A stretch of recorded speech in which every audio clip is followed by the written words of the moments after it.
Pernahkah anda terfikir hidup kita ni jauh sangat dari tujuan asal?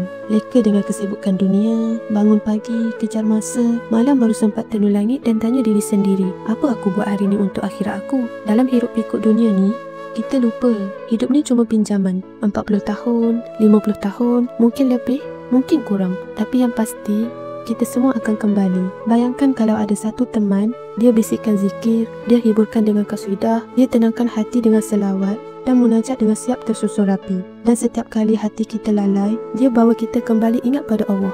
Itulah sunnah drive. Bukan sekadar drive biasa, tapi satu bekalan untuk jiwa yang dahaga ketenangan. Dalamnya ada kasidah, zikir, munajat, selawat dan banyak lagi. Disusun rapi supaya hatinya sentiasa hidup walaupun dunia luar sibuk tak berhenti. Pasang saja di TV rumah, sambil bersantai, sambil makan malam, sambil anak-anak bermain.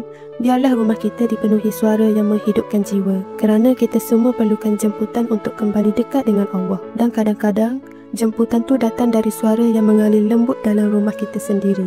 Sunnah Drive, teman perjalanan dan menghidupkan suasana hati sekeluarga.